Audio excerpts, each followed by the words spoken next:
believers are saying, well, this is demonic. Well, it's actually exact. It's precise. Are you confused by the gender confusion, the gender madness that we're seeing right now, including in America's schools? Jonathan may have the answer to it in his brand new book, The Return of the Gods. We're going to go back to a member of that dark Trinity, Jonathan, the goddess, the enchantress, and her role in some of the gender madness we're seeing right now in the United States and the Western world. Yeah, there was another side to this goddess called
Ishtar or Ashtoreth or Inanna. And that was something strange. She says in the Tower, I had looked at the actually ancient inscriptions to see this. And she says, I am a woman. I am a man. It says in a hymn to this goddess, it says she's the one who has the power to turn a man into a woman and a woman into a man. She is the one who does now. Now it's amazing because this has been growing until we are right now where we are. But it all began also in the 60s. The first part is she's going to seek to defeminize women. She's going to seek to masculinize women.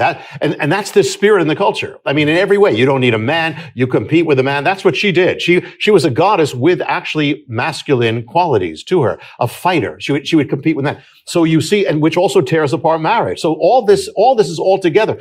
And, with that, she also is going to feminize men. And so that's what you take away the lead. There's a spirit that hates men and there's a spirit that hates men if they're leading or whatever it is. And if a woman acts masculine, the society applauds it. If a man acts masculine, then he is condemned. That's something that's really strange, but that's the spirit of the goddess. That's what she does. And she's been doing it. She's doing it to children. She's doing, boys are being trained this way. Girls are being trained this way. In every way, this has affected our culture. That's just the beginning of her transformation. Well, children, Jonathan, at the age of 4 or 5 years old are being told today that they can choose their gender. Yeah. Whether they want to be a boy, or a girl. This is Ishtar. And Ishtar. This is the spirit. And, and it started out like that. And now it started out originally just saying, hey, be more like this one. Now it's come to this, she had a priesthood. The priesthood of the goddess was this. Listen, it was men dressed up in her temple as women. Those were the priests. And they would go around acting as women. And so she is the goddess of androgyny, not combining male and female, blurring the lines between that. It's part of destruction. And that's what she did. And so you have now again men dressing up as women. That's the return of the goddess. Is that you used to have that in the pagan world? You had it really central. And now this is prevalent in the pagan world. Yeah, exactly. And now we don't realize it's been out, but now it was the gospel that stopped us. Now it's back and it's all over. That is the spirit of the goddess. And not only that, now we talk about, you were just alluding to it, transgenderism. Listen, she was the god of transgenderism. She actually kind of morphed between male and female. She had an assistant that went to male and female back and forth. And actually, her priests many of them were surgically altered. They actually were surgically altered, which affected their hormones and affected all the things that are happening now. Those were her priests. And you remember we talked about the spirit, what happens when the spirit comes back? It's worse. Well, back then, that was the priesthood. She's seeking to do this to an entire generation of children. To children. That's how it's even more than it ever was. She actually had people dancing in front of her, some of these transition people, with scalpels, celebrating this. This is back because the gods are back. children in America right now in real time. Folks, we told you this book was explosive. Jonathan, you did not exaggerate. It is a book for our times, and you need to pick it up. For a gift of only $25, you can have it. You see the information there on your screen. I can't recommend the book strongly enough, again, for such a time as this, to make sense of the times we are living in right now. Perilous times, Jonathan, no doubt, but Bible times as well. And we will talk more about that before we're through. The Return of the Gods also reveals an ancient mystery. We've talked about New York City a few times. This is good. But we have another NYC component. Break that down for us. All this that has transitioned basically America. No pun intended. America. The Pride movement, the Rainbow, all the gender movement.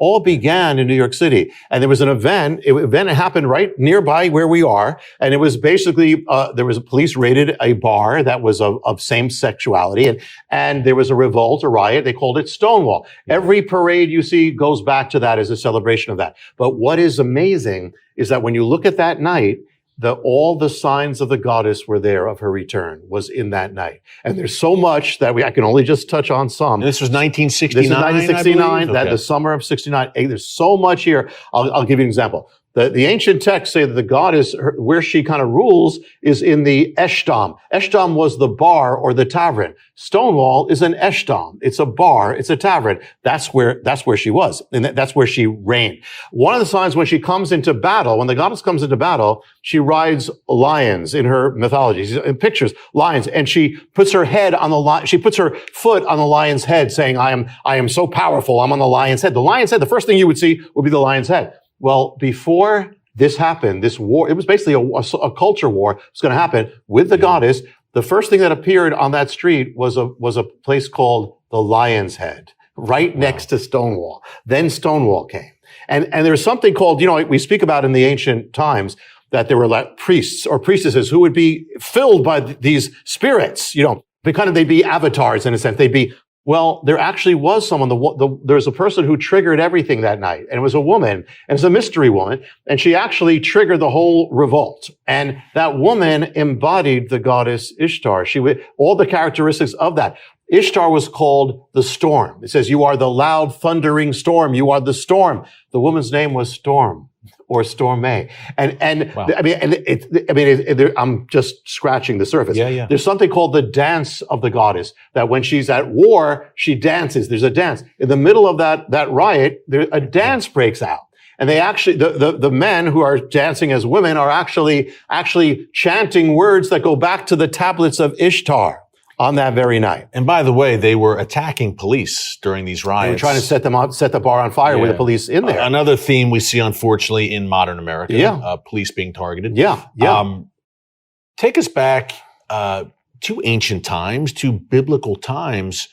And again, just so people know, this was not some fringe movement in those times. No. This was prevalent throughout pagan society. Christians were an outlier at the time. And a hated minority, to be honest, in the early days, especially the Roman Empire. This was, if people can understand what Jonathan is laying out, the dark Trinity, the enchantress, the possessor, this was the dominant force in the culture at that time, the dominant quote unquote religious force of the times. And this was mainstream, everything you're laying out. And it's coming back. And that's why we're saying, like, what is this? What is this?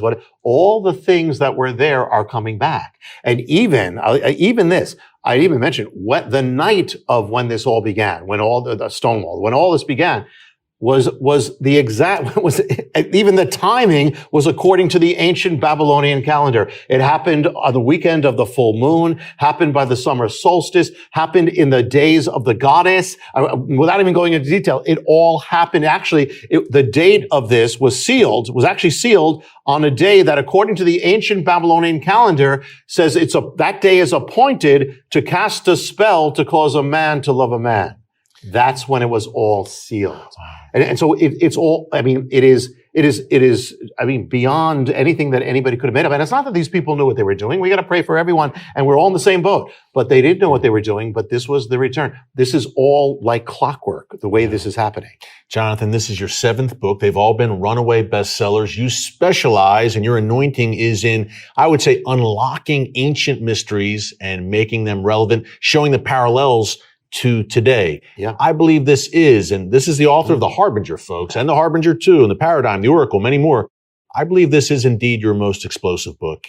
Simple question, but I think important. Why did you write this? Why did you feel compelled to write this book right now? Because we are, every single person who's watching television today is being totally affected by this, one way or the other, has to deal with it in one way or another. And that is that, you know, whether it's family members, whether it's sending your children to school, they're being indoctrinated, whether it's religious freedom, because we're going to get to in the next part about what the gods have to do with Christians. There's an agenda there for that. So we need to be strong. Now, I knew when I wrote it, I said, Lord, to write this, it's touching. But you know what? If we don't stand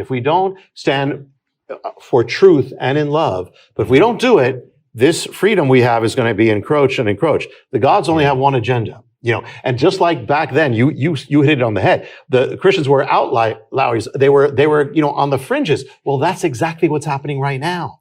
And yet the gospel is the power, the power that actually undid this. And so that's why there's so much warfare. Just like there was, this is like round 2. Yes. What happened to the Roman Empire. We are now dealing with it. And so this is to arm believers, to strengthen them, to reveal, whoa, you're not just imagining, this is actually happening. What we were talking before the program, that even non-believers are saying, well, this is demonic. Well, it's actually exact. It's precise.